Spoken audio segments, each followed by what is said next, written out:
Voy a compartirles esta reflexión sobre la humildad en el servicio. Y para comenzar, voy a pedirle al Espíritu Santo su palabra.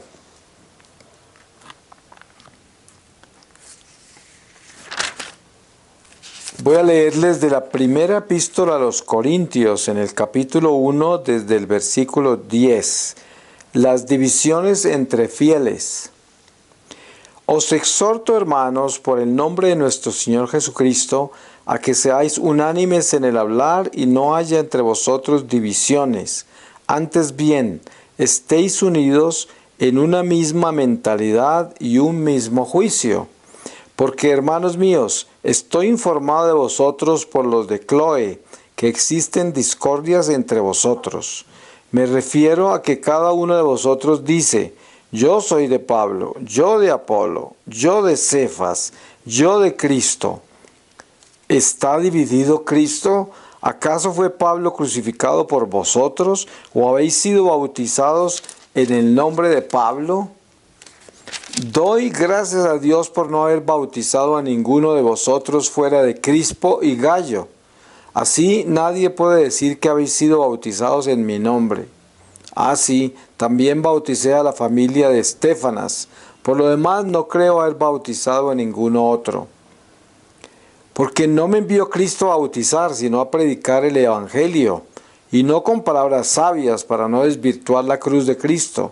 Pues la predicación de la cruz es una locura para los que se pierden, mas para los que se salvan, para nosotros, es fuerza de Dios. Porque dice la Escritura: destruiré la sabiduría de los sabios, e inutilizaré la inteligencia de los inteligentes. ¿Dónde está el sabio? ¿Dónde el docto? ¿Dónde el intelectual de este mundo? ¿Acaso no entonteció Dios la sabiduría del mundo? De hecho, como el mundo mediante su propia sabiduría no conoció a Dios en su divina sabiduría, quiso Dios salvar a los creyentes mediante la locura de la predicación. Así, mientras los judíos piden signos y los griegos buscan sabiduría, nosotros predicamos a un Cristo crucificado, escándalo para los judíos, locura para los gentiles, mas para los llamados, lo mismos judíos que griegos, un Cristo, fuerza de Dios y sabiduría de Dios. Porque la locura divina es más sabia que los hombres, y la debilidad divina más fuerte que los hombres. Palabra de Dios. Pues hermanos, yo pienso que esta palabra nos ayuda mucho para esta reflexión, aunque yo no la escogí a propósito, nos la dio el Señor así en la forma que la abrí. Y todos nosotros hemos tenido una experiencia sobre el servicio, de una forma u otra, porque servimos en la iglesia, porque la vida nos expone al servicio y ya nuestra voluntad decidirá si lo queremos hacer o no, y si lo hacemos con amor o sin amor. Eso es algo que viene dentro de nuestra vida del día a día. Tenemos familia, tenemos compañeros de trabajo, tenemos iglesia, comunidades, en fin, siempre estamos expuestos a tener la oportunidad de servir o de no servir, y si servimos, de servir bien o no servir bien. Cuando tenemos la oportunidad de ser parte de una comunidad parroquial, cualquiera que sea, en el carisma que sea, pues ya estamos entrando en algo que nuestra voluntad decidió hacer, porque aceptamos servir. Y si somos servidores en una parroquia, en una pastoral, en cualquiera que sea el ministerio en el cual nos hemos vinculado, o al cual nos hemos vinculado, entonces ya adquirimos una responsabilidad. Y no es un pasatiempo, no es un club religioso o un club social, es una misión, porque nuestra vida como católicos es una vida misionera. La misión nuestra es servirle al prójimo y pescar almas para el reino de Dios. Esa es nuestra misión como católicos, como pueblo de Dios. Somos el nuevo pueblo de Dios, de la nueva alianza en Jesucristo. Eso somos y no podemos olvidarnos. Por lo tanto, hablar de la humildad en el servicio es hablar de llevar a Cristo en el corazón cuando servimos. Porque Servir con humildad es servir incondicionalmente. ¿Qué quiere decir servir sin condición? Que yo no espero nada por lo que hago. Lo estoy haciendo y estoy desprendido de lo que hago. No se lo va a sacar a nadie en cara, no voy a estar todo intolerante, impaciente cuando sirvo, no voy a estar murmurando, no voy a estar chismoseando y calumniando a aquellos que yo juzgo porque creo que no están dando lo suficiente o dándolo mal, o quién sabe cuántas razones hay para estar uno interfiriendo en el servicio de los demás y no servir bien uno mismo. Pero si vamos a tener la oportunidad de servir, que es una oportunidad, ¿por qué? Porque todo lo que hacemos para el reino de Dios nos produce maravillas en bendiciones y gracias. Eso no lo vayan a dudar. La bendición más grande que podamos recibir es poder servirle a Dios a través de la iglesia. Servirle al prójimo, servirle a Dios. Servirle a los ministerios en la iglesia, servirle nada menos que a la iglesia del Señor. Si alguna cosa nos vamos a llevar de este mundo cuando nos vayamos, son los tesoros que acumulamos en el cielo, que es lo que nos pide la palabra. Así está revelado. ¿Y cuáles son esos tesoros? Pues uno de los más importantes es el servicio. Ese es un tesoro, porque es algo que fluye de nosotros incondicionalmente con amor, cuando lo hacemos bien, cuando lo hacemos como lo debemos hacer. Hay mucha gente que viene a las pastorales en la iglesia y a los grupos solamente para acompañarse, divertirse, para ocupar una posición entre los demás, para tomar poder, para ser admirado o apreciado, o para estar entre la gente, distinguirse, o quién sabe para qué.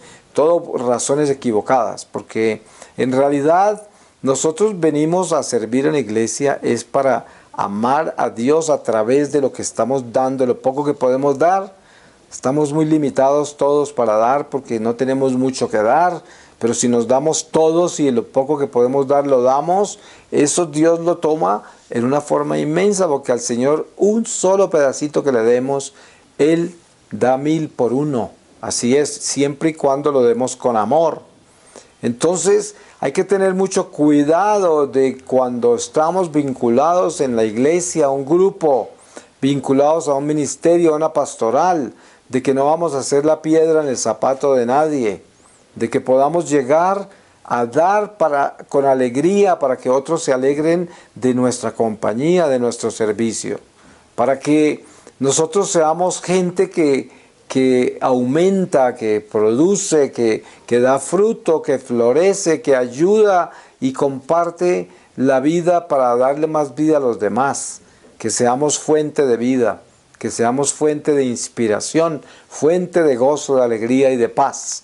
Ese es el servicio tiene que envolver todo esto, pero que no seamos personas que vienen a dividir con chismes, que vienen a juzgar, que vienen a observar a los demás, en vez de dedicarse a trabajar y en vez de dedicarse a apoyar a todos y en vez de perdonar los defectos de los demás. Si hay personas que son vagas, que vienen a no hacer lo que deben hacer y lo que se han comprometido, pues uno no se debe gastar tiempo en juzgarlas. Lo que debe hacer es darles buen ejemplo para ver si de pronto lo imitan a uno. Y si ya el líder del grupo se encargará de disponer de esa persona, si esa persona verdaderamente al final no sirve para nada. Así como dice San Pablo, cuando el que no trabaja, que no coma. Así el que no trabaja y que no coma. Con eso quiere decir, si hay personas en un grupo y en ese grupo hay algún zángano, ¿no? Personas que vienen a mirar y a dividir y a chismosear y no dan, sino que quitan el tiempo y confunden a los demás, pues llega un momento en que hay que llamar la atención, y si no pone cuidado hay que llamar la atención con la comunidad, y si no pone cuidado hay que sacarlo de la comunidad. Esas cosas hay que hacerlas. Uno no puede dejar que las comunidades se dañen por culpa de zánganos o de chismosos o de gente que está dividiendo a los demás.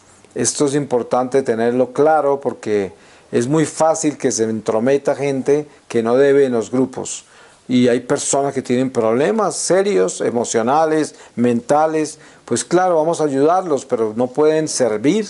Si una persona no está en sus 5 cabales y está con salud para eso, no puede servir. Es como cuando alistan la gente para el ejército. Al ejército no le pueden llevar personas que estén enfermas, personas que tengan defectos que van a impedirles utilizar las armas y servir en la milicia. O sea, para todo tiene una condición y cada persona debe estar en su lugar. Todo dentro de la caridad, la compasión, pero hacerlo como debe ser, ¿no? Con toda la perfección y meticulosidad del caso. Pero la humildad en el servicio viene también de la responsabilidad, de la firmeza, del orden. Todo eso tiene que ver con la humildad. Porque una persona humilde no quiere decir una persona medio tonta, medio así, que no pelea, que no se defiende. Esa no es la humildad. La humildad es la sencillez, la firmeza, la honestidad, el cumplimiento. La persona que es honesta, esa persona es humilde también. Esas son virtudes que van con la humildad y que la enriquecen, pero una persona humilde no es ningún sonso. Una persona humilde es una persona con fortaleza espiritual y es una persona distinguida, elegante, pulcra, discreta, prudente, sí, recatada. Todo eso tiene que ver con la humildad. La humildad es una fortaleza, no es una debilidad, es una fortaleza. Muchas personas piensan que el humilde es débil. El que es débil es el orgulloso, ese es débil y cobarde. El humilde es fuerte, el humilde es valiente, el humilde es honesto, el humilde es puntual, es correcto, es veraz. Ese es el humilde. Y por eso la humildad en el servicio envuelve todas estas gracias. Hoy en día encontramos mucho orgulloso en el servicio en la iglesia. Gente rara y predicando cosas raras. Yo a veces me he encontrado con catequistas que son un escándalo, que son terribles, que yo no sé quién los formó, predicando teologías corruptas y enseñando las cosas que no deben. Y encima de todo no tiene mucha supervisión del sacerdote de la parroquia y entonces son barbaridades las que les enseñan a los que están aprendiendo el catecismo. Y así por el estilo hay otro tipo de laicos que están enseñando cosas en la iglesia terribles. Pues también lo hay sacerdotes desafortunadamente.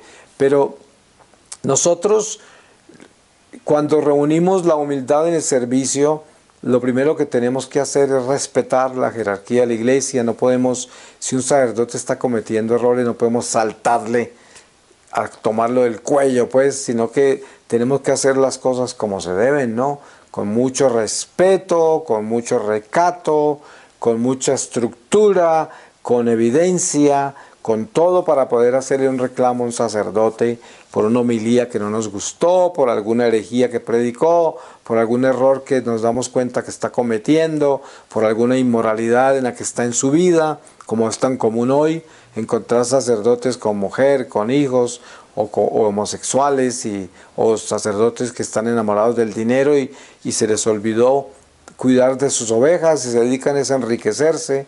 Todo eso son pecados graves que tenemos que ir corrigiendo y que no podemos dejarles tomar ventaja. Por eso nosotros debemos estar muy conscientes de lo que hacemos, porque la humildad en el servicio quiere decir que nosotros tengamos esta realidad espiritual en la cual vamos a invertir nuestra vida utilizando las gracias que Dios nos da.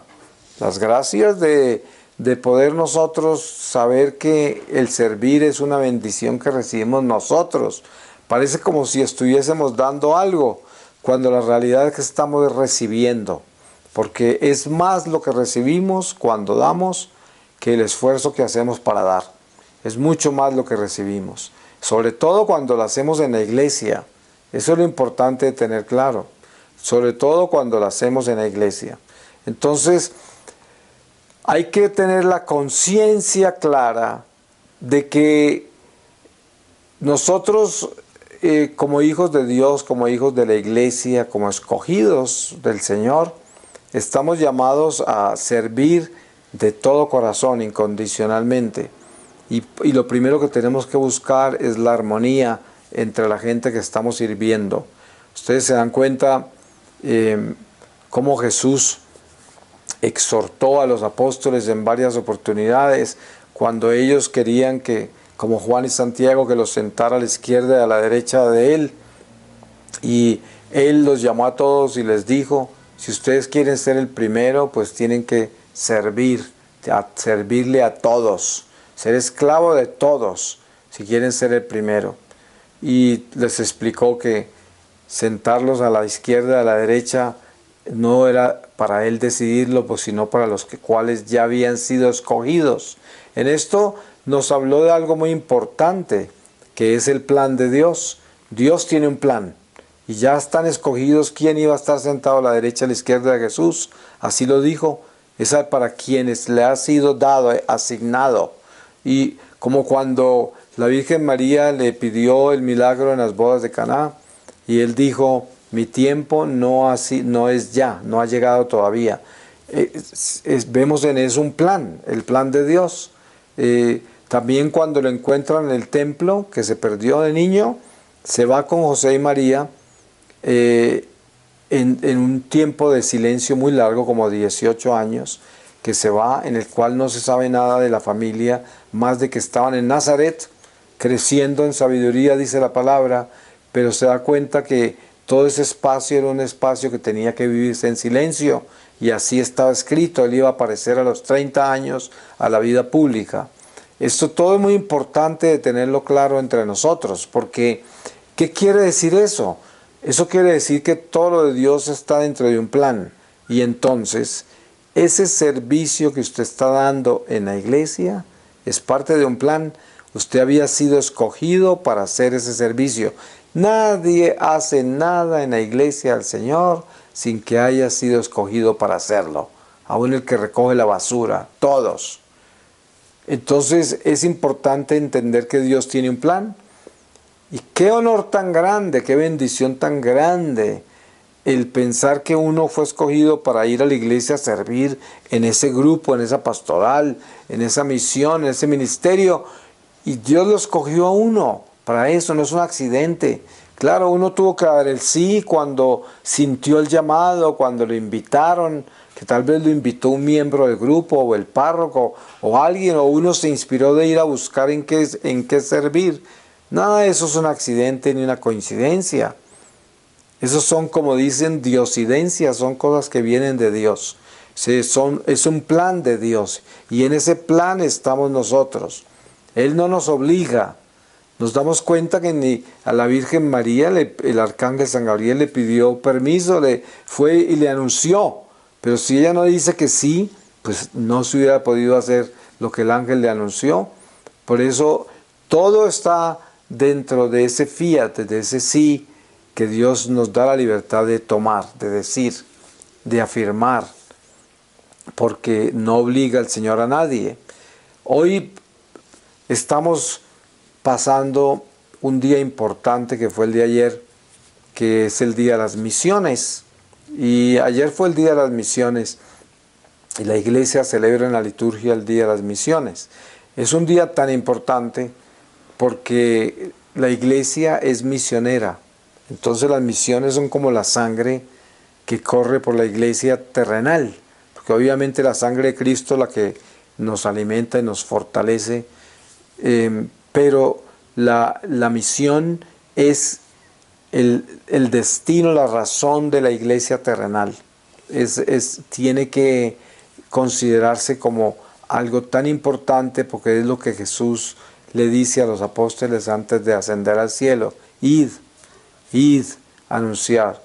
Y Él nos envía a todos, y ese es el envío, la misión. La iglesia es misionera y es importante que estemos celebrando las misiones, que estemos celebrando a los misioneros. Todos nosotros somos misioneros. Algunos tienen misiones como yo, que voy por todo el mundo, como tantos apóstoles que fueron enviados por todo el mundo y seguirán siendo enviados. Otros tienen la misión en su familia, en su trabajo, en la parroquia, pero todas esas misiones son importantes. No hay una misión más importante que la otra. No existe eso, porque como dice el Señor, los primeros serán los últimos los primeros. Eso quiere decir, no es lo que tú hagas y la cantidad de cosas que hagas, sino de que obedezcas y hagas lo que te corresponde hacer. Eso, de eso se trata. Entonces, no es cómo vamos a llegar primero o de último, eso no importa. Lo importante es llegar, y segundo es cumplir la voluntad de Dios. Eso es muy importante. El que persevera hasta el final se salvará, dice la palabra. Eso quiere decir que todos los días nos levantamos a luchar por nuestra salvación. Eso no es que ya yo digo Jesús es el Señor y me salvé, como dicen las sectas protestantes. Sí, eso es muy bonito. Jesús es el Salvador, y si yo declaro que Jesús es el Señor, pues ya voy por un buen camino. Pero eso no quiere decir que con eso ya llegué. Y además de que llegué y me salvé, solo por decir eso es mentiras. Eso es un cristianismo por allá en las nubes. Eso no está incluyendo algo muy importante. Yo tengo que caminar mi propia salvación. Claro, con la promesa de Jesucristo de que si obedezco y camino con Él todos los días de mi vida, alcanzaré la salvación. Pero yo tengo que hacer lo mío. Por eso dice el santo, Dios que te creó sin ti, no te puedes salvar sin ti. Y esto hay que tenerlo claro, tenemos que hacer nuestro trabajo. No somos protestantes. Tenemos que vivir las luchas de esta vida, luchar nuestra vida diaria. Tenemos que cargar con esta cruz y seguir al Señor. ¿Y cuál cruz? Pues nada menos que las faenas de esta vida, las pruebas, las tribulaciones, los desafíos de esta vida. Esa es nuestra cruz. Y nuestra cruz es vivir en obediencia. También es cruz, porque el hombre por naturaleza es desobediente. Entonces le cuesta obedecer. Es una cruz para el hombre, el obedecer. Obedecerle a Dios es una cruz para el hombre, porque la tendencia nuestra a pecar es hacer todo lo contrario a la verdad, a la obediencia. Entonces nos cuesta, nos pesa hacerlo. El Señor dice, mis mandamientos son fáciles, mi yugo es liviano. Él habla así porque Él sabe que si nosotros somos obedientes, nos va a hacer fácil cargar el peso de la vida. O sea, se vuelve liviano el yugo. Por eso habla de lo fáciles que son los mandamientos. Porque qué difícil le queda a una persona ser fiel. Si ser fiel es amar. El esposo no le cuesta trabajo amar a la esposa y serle fiel, porque la ama, ni siquiera piensa en la fidelidad, porque es fiel, naturalmente por el amor que tiene. Y así debe ser nosotros con Dios. No nos debe costar obedecerle su ley, si lo amamos de verdad. Y por eso el yugo, el peso de esta vida se hace liviano, a pesar de lo difícil que sea. ¿Cuántas pruebas tenemos que vivir en esta vida que parece que fuera el fin, que parece que no la fuéramos a pasar, que parece que nunca se fueran a acabar? Esto es importante entender cómo es que podemos llevar este peso de la vida y sentir que es liviano simplemente porque Dios está con nosotros y nos da esperanza y nos da paz y gozo interior a pesar de lo que tengamos que vivir. Es muy lindo encontrar gente fiel, gente que ama a Dios y que no se queja, y que uno la ve pasar por pruebas tan grandes en esta vida y no está por ahí confundido, con la cara estirada y amargado y por ahí triste y desilusionado porque no tiene todo lo que quiere, porque no le salen las cosas como quiere. Esto es muy triste ver gente así, que se considera católica, que se considera de Dios, porque los hijos de Dios no somos así. Si nosotros somos de Dios, en las pruebas también mantenemos la paz.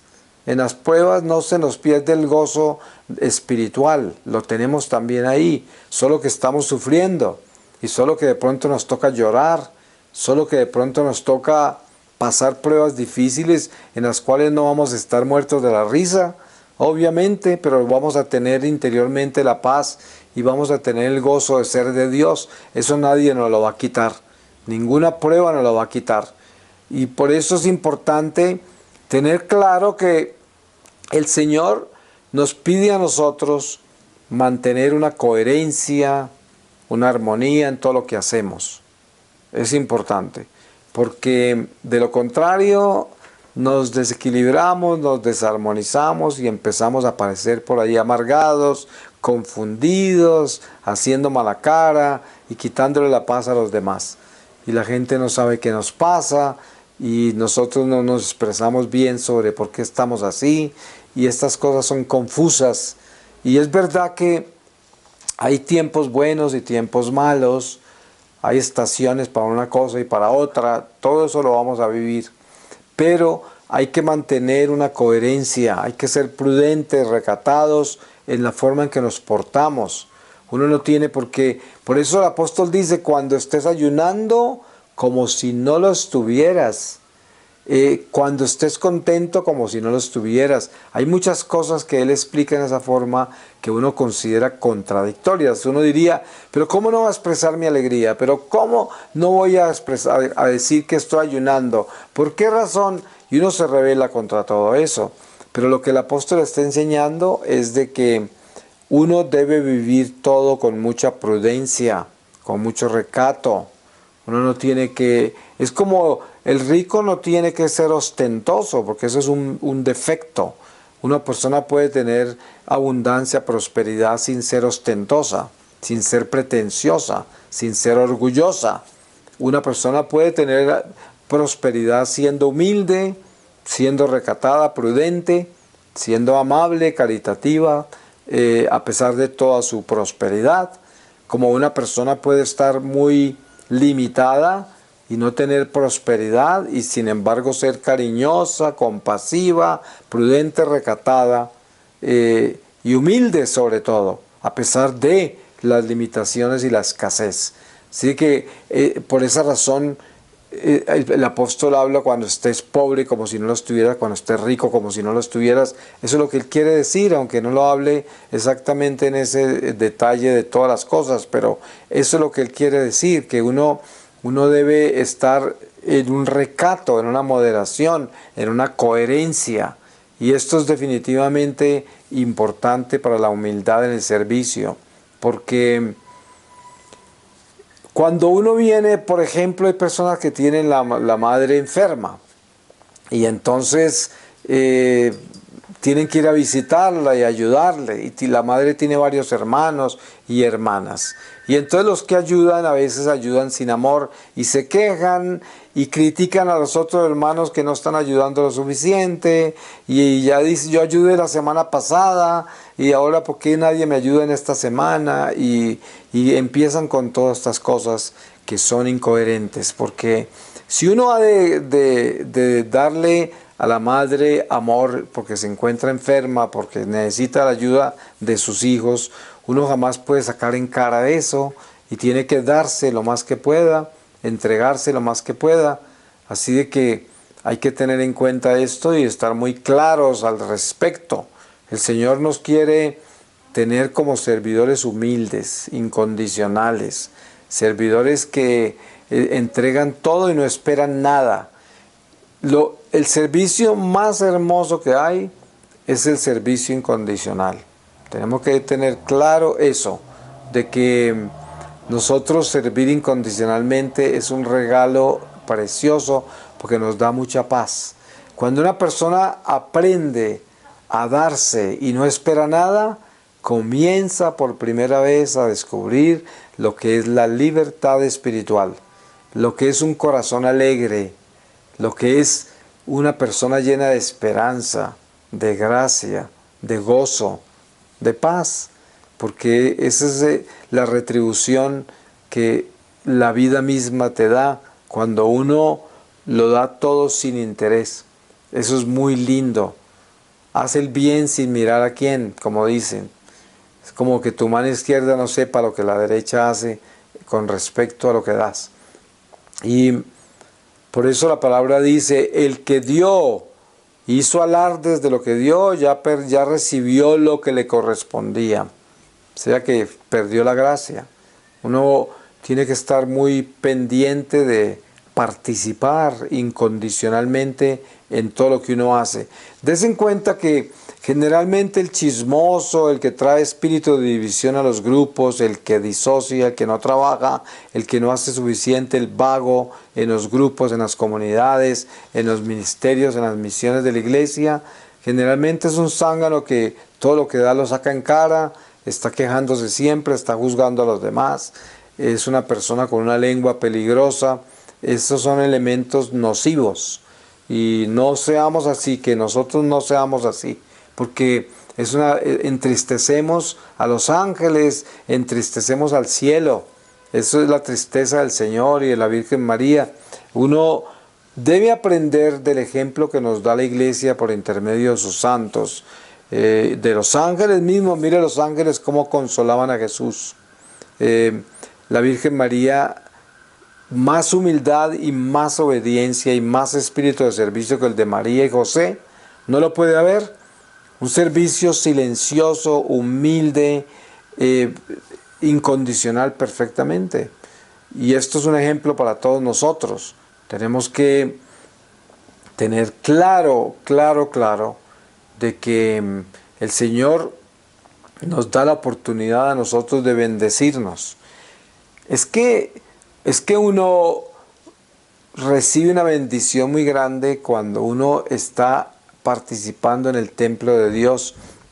Mire que yo le he dicho a la gente, una persona entra al templo de Dios a misa y va caminando por la nave central hacia la silla que escogió y de pronto encuentra un papel tirado en el suelo y se agacha con mucho amor y respeto y lo recoge para botarlo, porque tiene celo por el templo de Dios, porque eso no debe estar tirado ahí, porque yo necesito ver ese suelo limpio y si a mí me correspondió recoger esa basura, yo lo hago con muchísimo amor. Ese acto que parece ser tan pequeño de amor es inmenso, porque uno amó el templo de Dios, tuvo celo por el templo de Dios. Eso es, hay personas que entran a la iglesia y se les olvida que están en el templo de Dios, no tienen reverencia, son imprudentes, hacen cosas que no deben, se comportan como no deben dentro del templo. Hay gente que hasta habla por teléfono dentro de la iglesia. Hay gente que se les olvida apagar los teléfonos y timbran durante la liturgia. Y cosas absurdas como esas.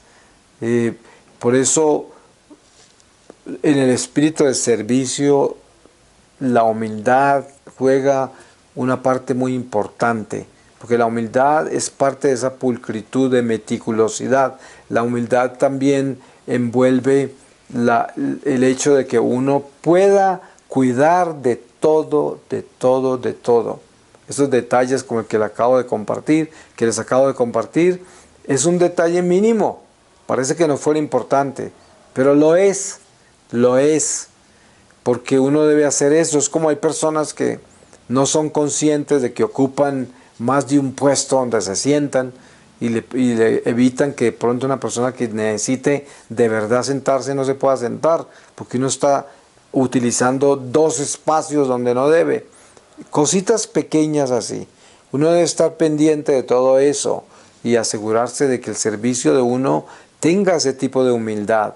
Esa humildad es estatura, es grandeza en el mundo espiritual, esa humildad. ¿Quién es el grande en el mundo espiritual? Pues el que más da incondicionalmente, el que más ama, el más paciente, el más tolerante, el más compasivo, el más amoroso, el más generoso. Ese es el grande. El grande no es el más orgulloso y el que más cosas materiales da. No, ni el más escandaloso, el más visible, el más pretencioso. Ese no es grande y sabemos que no lo es. El Señor nos pide a todos que nosotros tengamos claridad en el servicio, mucha claridad. O sea que usted se pregunte siempre lo que está haciendo, por qué lo hace y cuál es la intención real por la cual lo hace. El Señor le dijo a los apóstoles cuando estaba hablando de lo difícil que era que un rico entrara al cielo, que era más fácil que un camello entrara por el hueco de una aguja. Y los apóstoles se preocuparon y dijeron, entonces, ¿quién se puede salvar? Y Él les dijo, lo que es imposible para el hombre es posible para Dios. Y Pedro dice, Señor, nosotros hemos dejado todo, esposa, hijos, todo lo hemos dejado por ti. Entonces, ¿qué recibiremos nosotros? Y el Señor les explicó muy bien todo lo que recibirían. Y les explica con detalles todas las cosas maravillosas que Él les dará por haber dejado todo. Pero, ¿por qué razón habla el Señor de eso? Porque esas personas que dejaron todo, como sus apóstoles, lo hicieron por amor a Él. No iban detrás de nada más. Judas era el único que iba detrás de poder, pensando que Jesús era el salvador de él contra los romanos y cosas equivocadas por las cuales Él le dio tanta furia con Jesús, porque Él era como el equivalente a un guerrillero de esta época. Era un revolucionario que quería tumbar a los romanos. Era un judío que estaba bravo, disgustado con el imperio romano, y pensó que Jesús era el salvador de ellos contra los romanos. Entonces, ese iba por otras intenciones. Él no se fue de apóstol y se fue con el Señor por amor a Jesús. Él se fue por amor a su causa. Y eso es lo que cambian las cosas. Yo puedo tener una razón por la cual voy a servir a la iglesia y de pronto mis razones son equivocadas. Entonces, es muy importante que nosotros tengamos en cuenta que debemos tener claro la razón por la cual estamos haciendo lo que hacemos. Esto es importante para que tengamos el corazón limpio, para que tengamos una buena razón por la cual estamos haciendo lo que hacemos. Yo le voy a pedir al Señor su palabra para que sellemos esta reflexión en la palabra del Señor.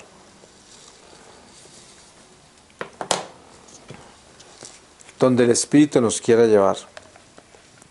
Les voy a leer del Evangelio según San Juan en el capítulo 1, desde el versículo 1.